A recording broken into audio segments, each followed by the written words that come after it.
오늘 본문 요한복음 19장 31절에 이날은 준비일이라 유대인들은 그 안식일이 큰 날이므로 그 안식일에 시체들을 십자가에 두지 아니하려 하여 빌라도에게 그들의 다리를 꺾어 시체를 치워 달라 하니 했습니다. 예수님이 십자가 형벌을 받으시고 운명하셨던 것입니다. 그런데 유대인들이 조금 있으면 바로 안식일이 시작되므로 십자가 형틀을 치워야 된다며 정리해달라고 빌라도에게 요구하고 있습니다. 사람을 십자가형에 처하는 것은 유대인 법에 해당되지 않는 처형 방법입니다. 신명기 21장 22절에서 23절 말씀에 의하면 만약 유대인 중에 중한 벌을 받아야 할 자가 있다면 돌로 쳐 죽이라고 했습니다. 그리고 나무에 달아 죽이는 것은 저주받은 것으로 유대인들이 선호하지 않는 처형법입니다. 그런데 대제사장들이 고의적으로 예수님을 저주받은 자로 낙인짓기 위해 십자가 처형을 고집하여 밀어붙였던 것입니다. 십자가 형벌은 고대 바벨론의 사형법으로 세미라미스가 고안해낸 것입니다. 이것이 후대 고대 페르시아, 아시리아, 이집트, 카르타고, 스키타이, 그리스, 로마 그리고 고대 게르만 사람들이 사용했던 처형법입니다. 로마 시대에는 이 형벌을 극악한 죄를 지은 자들에게만 적용했습니다. 특히 노예가 죄를 지었을 때 처벌하는 형틀이었습니다. 십자가 형틀은 종류가 서너 가지가 있습니다. X형으로 두 개의 나무를 교차시킨 십자가 형틀이 있습니다. 또 다른 하나는 T형이 있습니다. 또 다른 하나는 십자 모양의 윗부분이 튀어나와 죄수의 죄목을 적어 매달았습니다. 예수님은 이 세 번째 십자가형으로 못 박히셨습니다. 그림 그리는 화가들의 작품으로 인해 십자가가 높이 세워진 것처럼 보입니다. 그러나 실제 높이는 3m 이하로서 일부분은 땅 밑으로 들어가고 그 위에 죄인이 달리는데 발이 땅에서 많이 떨어지지 않았습니다.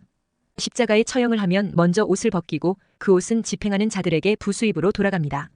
그래서 예수님의 옷도 병사들이 제비 뽑아 나누어 가졌다고 말씀하고 있습니다. 대개는 손바닥보다는 팔목에 쇠못을 박았으며 발에도 교차시켜서 못을 박았습니다.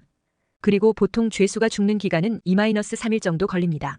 그러니 고통은 이루 말로 표현하기 어렵다고 합니다. 예수님은 십자가 처형 전날 겟세마네 동산에서 밤새워 땀방울에 피가 맺히는 애끓는 기도를 했습니다. 게다가 새벽부터 긴 시간을 재판에 시달렸습니다. 그러니 전 인류의 죄값을 짊어진 예수님의 심장은 너무나 큰 부담이 되어 하루를 넘기지 못하고 십자가 위에서 운명하셨습니다. 보통 십자가 처형으로 죽게 되면 새나 맹수들이 뜯어먹도록 방치했습니다. 그러나 로마 사람들이 유대인들에게는 이 법을 적용시키지 않았습니다. 그것은 유대인들의 율법을 배려해서 그렇게 하지 않았습니다. 신명기 21장 22절에서 23절에 사람이 만일 죽을 죄를 범함으로 내가 그를 죽여 나무 위에 달거든 그 시체를 나무 위에 밤새도록 두지 말고 그날에 장사하여 내 하나님 여호와께서 내게 기업으로 주시는 땅을 더럽히지 말라. 나무에 달린 자는 하나님께 저주를 받았음이니라 했습니다. 그래서 해가 지기 전에 시체를 내리기 위해 뼈를 꺾고 창으로 찔러 죽게 해서 나무에서 시체를 내리는 것입니다. 그런데 예수님은 이미 숨을 거둔 상태였습니다. 그래서 창으로만 찔러 확인만 했습니다. 이 모든 것은 이미 예언된 유월절 어린 양을 처리하는 말씀을 성취시킨 것입니다. 민수기 9장 12절에 아침까지 그것을 조금도 남겨두지 말며 그 뼈를 하나도 꺾지 말아서 유월절 모든 율례대로 지킬 것이니라 했습니다. 예수님은 십자가 처형 시 채찍 자국과 가시 자국과 못자국에서 피가 흘러나왔습니다. 특히 마지막으로 로마 군병이 창으로 예수님을 옆구리를 찔렀습니다. 그때 몸에 있던 많은 물과 피가 쏟아져 나왔습니다.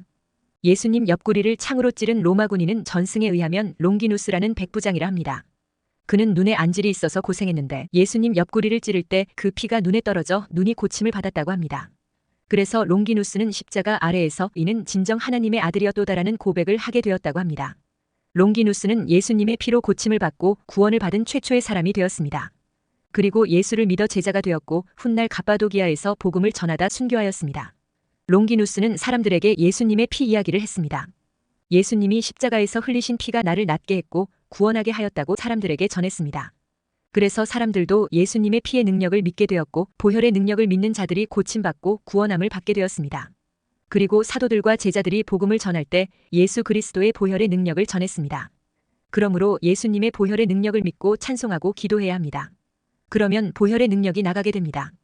가족 간의 다툼이 있거나 자녀 간의 다툼이나 부부싸움이 있다면 보혈의 능력을 찬송하고 믿고 기도하면 분열과 다툼의 영이 사라지게 됩니다.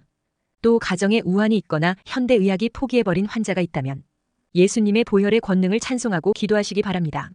그러면 질병의 재앙과 저주는 힘을 잃고 떠나가게 됩니다. 날마다 예수님의 보혈을 찬송하며 기도가 쌓여진 집은 사탄 마귀가 두려워서 그 집을 뚫지 못합니다. 찬송가 268장에 주의 보혈 능력 있도다. 주의 피 믿으오. 주의 보혈 그 어린 양의 매우 귀중한 피로다. 했습니다. 첫째, 예수님은 창으로 옆구리를 찔려 물과 피를 다 쏟으셨습니다. 예수님이 흘리신 이 물과 피는 무슨 의미입니까? 유대 지도자들은 유월절 절기 중에 큰 안식일을 지키기 위해 십자가 위에서 시체들을 치워달라고 빌라도에게 요청했습니다. 그러자 빌라도는 백부장을 불러서 예수의 사망을 확인한 후에 시체를 내어줍니다. 요한복음 19장 32절에서 34절에 군인들이 가서 예수와 함께 못 박힌 첫째 사람과 또 그 다른 사람의 다리를 꺾고 예수께 이르러서는 이미 죽으신 것을 보고 다리를 꺾지 아니하고 그중 한 군인이 창으로 옆구리를 찌르니 곧 피와 물이 나오더라 했습니다. 십자가형을 받은 죄수들은 날씨와 체력에 따라서 하루 만에 사망하기도 하지만 길게는 3일 정도 사는 사람도 있다고 합니다. 흐린 날이 지속되면 빨리 사망하지 않지만 날이 더우면 일사병과 갈증으로 빨리 사망했습니다. 빌라도의 명령으로 백부장은 죄수들의 생사 여부를 확인했습니다. 십자가 처형 규칙에 따라 창 끝으로 죄수들을 건드려보고 아직 숨이 붙어있다고 판단되면 다리를 꺾어 큰 상처를 냅니다. 그러면 다리가 꺾인 죄수는 속히 많은 피를 흘리게 되어 죽게 됩니다. 예수님 좌우편에 있는 죄수들은 아직 숨이 붙어 있었습니다. 그래서 그들은 다리가 꺾임을 당해 죽게 되었습니다. 그러나 예수님은 이미 죽은 것 같아 확인을 위해 창으로 예수님의 옆구리를 찔렀습니다. 그러자 물과 엉긴 피가 흘러내렸습니다. 이미 사망했다는 증거였습니다. 십자가 대속의 피를 흘리셨던 것입니다. 예수님이 십자가에서 죽으시고 흘리신 피가 왜 우리의 죄를 속죄하는 대속의 피가 됩니까? 레위기 17장 11절에 육체의 생명은 피에 있음이라. 내가 이 피를 너희에게 주어 제단에 뿌려 너희의 생명을 위하여 속죄하게 하였나니 생명이 피에 있으므로 피가 죄를 속하느니라 했기 때문입니다. 한마디로 피는 곧 생명을 의미합니다. 그래서 예수님께서 인류를 위해 피를 흘리셨다는 것은 예수님께서 우리를 위해 생명을 내어놓으셨다는 것입니다. 다시 말해 우리에게 생명을 주셨다는 것입니다. 이 생명은 영생하는 생명을 말합니다. 그래서 요한복음 6장 53절에 예수께서 이르시되 내가 진실로 진실로 너희에게 이르노니 인자의 살을 먹지 아니하고 인자의 피를 마시지 아니하면 너희 속에 생명이 없느니라 했습니다. 여기서 인자의 살을 먹고 인자의 피를 마신다는 것은 예수님을 믿는다는 의미입니다. 우리가 예수님을 믿으면 예수님이 흘리신 희생의 피의 효력이 우리에게 적용된다는 말씀입니다. 예수님을 믿음으로 우리에게 주어지는 생명은 영생입니다. 무슨 말입니까? 요한복음 3장 6절에서 7절에 육으로 난 것은 육이요 영으로 난 것은 영이니 때가 내게 거듭나야 하겠다 하는 말을 놀랍게 여기지 말라 했습니다. 예수 믿고 우리에게 주어지는 생명은 한마디로 거듭나면서 받게 되는 새 생명인 영생입니다. 그리고 그 새 생명은 육으로 난 생명이 아니고 영으로 난 생명입니다. 우리가 어머니 모태로부터 태어날 때 받은 생명과 다른 생명입니다. 우리가 예수 믿으면 성령으로 우리의 영이 거듭나게 됩니다. 바로 이때 받은 생명이 영생인 것입니다. 이 거듭난 영적인 생명인 영생은 육적인 생명인 목숨과 비교해 볼 때 두 가지 차이가 있습니다. 하나는 양적인 면에서 다릅니다. 육신의 목숨은 우리가 죽어 이 세상을 떠날 때 끝이 납니다. 그래서 죽을 때 목숨이 끊어진다는 말을 사용합니다. 그러나 영생하는 생명은 육신이 죽어 이 세상을 떠난 후에도 영원히 지속됩니다. 아니 이 세상을 떠난 후에 더욱 활짝 피어나게 됩니다. 마치 누의 고치를 벗어난 나방이 하늘을 훨훨 날듯 저 하나님 나라에서 영생은 본격적으로 풍성히 누려지게 됩니다. 영생의 또 다른 하나는 질적인 면에서 다릅니다. 요한복음 17장 3절에 이렇게 말씀합니다. 영생은 곧 유일하신 참 하나님과 그가 보내신 자 예수 그리스도를 아는 것이니이다 했습니다. 하나님과 예수 그리스도를 아는 것이 영생이라고 했습니다. 그러니까 영생이란 하나님과 예수 그리스도와 특별한 관계를 갖는 것이라는 뜻입니다. 그렇습니다. 육신의 목숨은 주님과 아무런 관계가 없는 생명이지만 영생은 주님과 특별한 인격적 관계가 있는 생명입니다. 우리가 영생을 누린다는 것은 결국 주님 안에서 사는 생명을 말합니다. 주님 안에서 사는 생명이 무엇입니까? 주님의 손을 잡고 주님과 함께 삶의 길을 걷는 생명을 말합니다. 늘 주님께서 베풀어 주시는 놀라운 은혜를 누리며 사는 생명을 말합니다. 어떤 상황 속에서도 주님께서 주시는 참된 평안을 누리며 사는 생명을 말합니다. 주님께서 주시는 새 힘과 은사로 맡겨주신 일들을 기쁨으로 잘 감당하며 사는 생명을 말합니다. 그리고 예수님께서 십자가에서 죽으시며 흘리신 물은 무엇을 의미하는 것입니까? 요한복음 7장 37절에서 39절에 명절 끝날 곧 큰 날에 예수께서 서서 외쳐 이르시되 누구든지 목마르거든 내게로 와서 마시라. 나를 믿는 자는 성경의 이름과 같이 그 배에서 생수의 강이 흘러나오리라 하시니 이는 그를 믿는 자들이 받을 성령을 가리켜 말씀하신 것이라 했습니다. 예수님은 인간의 갈증을 말씀했습니다. 그리고 예수님은 그 갈증을 해결해 줄 테니 내게로 오라고 초청하고 있습니다. 그러면서 예수님을 믿으면 생수가 그 믿는 사람 속에서 흘러나와 갈증을 근원적으로 해결하게 된다는 것입니다. 이 인간의 갈증을 해결해주는 물을 생수라고 말씀하고 있습니다. 그리고 그 생수는 곧 성령을 가리킨다고 했습니다. 그러니까 예수님이 십자가 위에서 나를 위해 물을 흘려주신 것을 믿는 사람들에게 성령을 주신다는 것입니다. 그것을 예수님이 생수의 강이 흘러나오리라는 상징적인 의미로 말씀하고 있습니다. 요한복음 4장에 예수님이 사마리아 수가성 우물가에서 사마리아 여인을 만났습니다. 예수님은 이 여인과 대화 중에 요한복음 4장 14절에 내가 주는 물을 마시는 자는 영원히 목마르지 아니하리니 내가 주는 물은 그 속에서 영생하도록 솟아나는 샘물이 되리라 했습니다. 예수님은 인간의 영적인 갈증을 해결할 물을 줄 수 있다고 했습니다. 그 물이 무엇이라고 했습니까? 바로 성령입니다. 그러니까 예수님이 흘리신 피가 상징하는 영생 주심에 대해 감사해야 합니다. 그러면 영생을 풍성하게 누릴 수 있습니다. 그리고 예수님이 흘리신 물이 상징하는 성령 주심에 대하여 감사해야 합니다. 그러면 성령 충만한 삶을 살아갈 수 있습니다. 영생과 성령 충만한 삶을 누리게 되시기를 축원합니다. 둘째, 예수님은 십자가에서 뼈가 꺾이지 않으셨습니다. 예수님은 십자가에 달린 지 하루도 아니고 몇 시간 만에 운명하셨습니다. 오늘 본문 33절에서 36절에 예수께 이르러서는 이미 죽으신 것을 보고 다리를 꺾지 아니하고 그중 한 군인이 창으로 옆구리를 찌르니 곧 피와 물이 나오더라. 이를 본 자가 증언하였으니 그 증언이 참이라. 그가 자기의 말하는 것이 참인 줄 알고 너희로 믿게 하려 함이니라. 이 일이 일어난 것은 그 뼈가 하나도 꺾이지 아니하리라 한 성경을 응하게 하려 함이라 했습니다. 예수님의 십자가 처형 이후 유대인들이 빌라도에게 십자가를 치워달라는 요구를 합니다. 왜냐하니까 다음 날이 유월절 안식일이기 때문입니다. 유대인들은 거룩한 큰 축제의 날에 죽음과 저주를 상징하는 십자가를 방치하는 것이 좋지 않다고 여겼기 때문입니다. 그래서 유대인들은 예수님의 다리를 꺾어서라도 사망 처리해 줄 것을 요구한 것입니다. 그래서 그 요구에 의해 군병들은 예수님과 함께 못 박힌 자들의 생존 여부를 확인한 것입니다. 예수님 옆에 죄수들은 아직 사망하지 않아 무릎을 꺾어 사망 처리했습니다. 그런데 예수님은 미동도 없어 죽은 것으로 보여졌습니다. 그래서 확실한 확인을 위해 창으로 옆구리를 찔렀던 것입니다. 그러자 이미 죽어서 응고된 피와 물이 쏟아졌던 것입니다. 그래서 예수님의 뼈는 꺾이지 않을 것이라는 예언이 성취되었습니다. 시편 34편 19절에서 20절에 의인은 고난이 많으나 여호와께서 그의 모든 고난에서 건지시는도다. 그의 모든 뼈를 보호하시며 그 중에서 하나도 꺾이지 아니하도다 했습니다. 그러면 예수님의 뼈가 꺾이지 않은 사건이 어떤 의미가 있는 것입니까? 그것은 예수님이 의인이라는 것을 보여줍니다. 그래서 시편 34편 19절에서 20절에 의인은 하나님께서 고난 중에서도 그 모든 뼈를 보호하여 하나도 꺾이지 않게 하실 것이라고 예언하셨던 것입니다. 그런데 이 십자가 대속 사역은 출애굽기에 유월절 어린 양의 희생 기록에도 나옵니다. 이스라엘이 유월절을 지킬 때 출애굽 해방을 기념하여 유월절 어린 양을 잡아 피를 문설주에 바르고 고기를 먹습니다. 이때 어린 양을 잡을 때 뼈는 꺾지 말고 잡아라고 되어 있습니다. 출애굽기 12장 46절에 한 집에서 먹되 그 고기를 조금도 집 밖으로 내지 말고 뼈도 꺾지 말지며 했습니다. 민수기에도 같은 기록이 있습니다. 민수기 9장 11절에서 12절에 둘째 달 14째 날 해질 때에 그것을 지켜서 어린 양의 무교병과 쓴 나물을 아울러 먹을 것이요 아침까지 그것을 조금도 남겨두지 말며 그 뼈를 하나도 꺾지 말아서 유월절 모든 율례대로 지킬 것이니라 했습니다. 유월절 절기를 지키기 위해 잡아먹는 어린 양은 절대 뼈를 꺾지 말고 잡아야 한다고 율법으로 정하였습니다.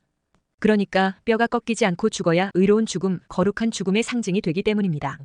그러나 뼈가 꺾이고 죽는 것은 더럽고 부정한 죽음의 상징이 되는 것입니다. 예수님은 의인이시기 때문에 그 십자가 죽음에서 뼈가 꺾여서는 안 된다는 것입니다. 뼈가 꺾이지 않고 죽으신 예수님은 인류의 죄를 담당하신 세상, 죄를 지고 가시는 하나님의 어린 양이요 의인이 되신다는 것입니다. 그러니까 사람으로 태어난 자들 중에 유일하게 예수님만 의인이십니다. 그렇기에 예수님은 점도 없고 흠도 없는 제물이 될 수 있었던 것입니다. 결국 예수님만이 인간의 죄를 대신하여 짊어질 수 있는 유일한 제물이신 것입니다. 이 세상에서 하나님 앞에 용납되어질 수 있는 제물은 예수님 한 분밖에 없는 것입니다. 점도 없고 흠도 없는 의인은 오직 예수님 한 분이십니다. 그런 면에서 예수님은 유일한 의인이시므로 그 뼈는 절대로 꺾이면 안 되는 것입니다. 그래서 그 뼈를 안 꺾이도록 하신 것입니다. 예수님이 우리를 대신하여 우리의 죄가 되셔서 완전한 죽음으로 들어가셔야 했던 것입니다. 그리고 뼈를 꺾는 이유가 무엇입니까? 그것은 완전한 죽음을 확인하는 것입니다. 다시 말해 예수님의 완전한 죽음으로 말미암아 내 죄가 사함받고 내가 살아나게 된 것입니다.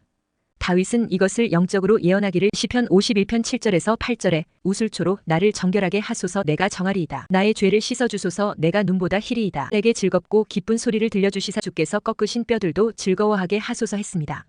십자가에서 뼈를 꺾는 절차를 거치시게 되는데 완전한 죽음을 통과하신다는 것입니다. 그리고 실제로는 뼈가 꺾이지 않으심으로 의인의 완전한 죽음으로 대속하셨다는 것입니다. 그래서 다윗은 주께서 꺾으신 뼈들도 즐거워하게 하소서 했던 것입니다. 셋째, 물과 피를 쏟으시고 대속하시는 것은 성경 예언을 응하게 하시기 위함입니다. 왜 예수님의 옆구리가 창에 찔려야 되는 것입니까? 본문 34절, 37절에 그중 한 군인이 창으로 옆구리를 찌르니 곧 피와 물이 나오더라. 또 다른 성경에 그들이 그 찌른 자를 보리라 하였느니라 했습니다. 그런데 예수님의 옆구리가 찔린 사건도 구약에 예언이 되어 있습니다. 스가랴 12장 10절에 내가 다윗의 집과 예루살렘 주민에게 은총과 간구하는 심령을 부어주리니 그들이 그 찌른 바 그를 바라보고 그를 위하여 애통하기를 독자를 위하여 애통하듯 하며 그를 위하여 통곡하기를 장자를 위하여 통곡하듯 하리로다 했습니다. 바로 이 말씀의 성취를 위해서 예수님의 옆구리가 군병들의 창에 찔린 것입니다. 그런데 잘 보면 예수님의 찔림을 바라보고 그 찌른 자를 바라본다고 했습니다. 예수님의 찔림을 바라보고 애통하게 되는 그런 자들은 무엇을 받는다고 합니까? 하나님의 은총과 간구하는 심령을 받는 자들이라고 이야기하고 있습니다. 하나님의 은총과 간구하는 심령을 부음받은 자들에게 나타나는 현상이 자신이 찌른 그 예수님을 바라보고 애통하게 된다는 것입니다. 내 죄가 예수님을 찌르고 저 십자가의 죽음에 이르게 하였구나 하면서 애통하게 된다는 것입니다. 그런데 그 애통이 어떤 애통이냐? 독자를 잃어버린 애통, 그리고 장자를 잃어버린 애통과 같이 너무나도 처절하다는 것입니다. 나의 완악함이 내 죄가 예수님을 십자가에 못 박히게 했고 창에 찔리게 했고 물과 피를 흘려 죽음에 이르게 하였구나 하며 크게 애통하게 된다는 것입니다. 그런데 이런 애통은 아무나 할 수 있는 것이 아닙니다. 하나님께서 은총과 간구하는 심령을 부어주실 때만이 가능합니다. 그런데 예수님이 산상수훈에서 뭐라고 했습니까? 마태복음 5장 4절에 애통하는 자는 복이 있나니 그들이 위로를 받을 것이며 했습니다. 여기서 애통한다는 것은 헬라어로 펜테오입니다. 울부짖다, 통곡하다는 뜻입니다. 자기의 어린 자식이 죽었을 때 울부짖는 애통을 말합니다. 이것은 신세 한탄하는 눈물이 아닙니다.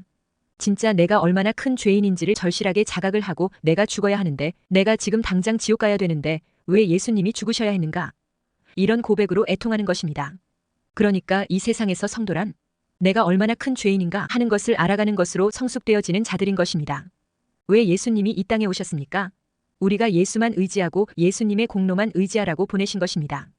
우리가 나를 대신해서 십자가에 돌아가신 예수님의 죽음을 애통하려면 먼저 나의 죄에 대한 올바른 자각이 있어야 됩니다.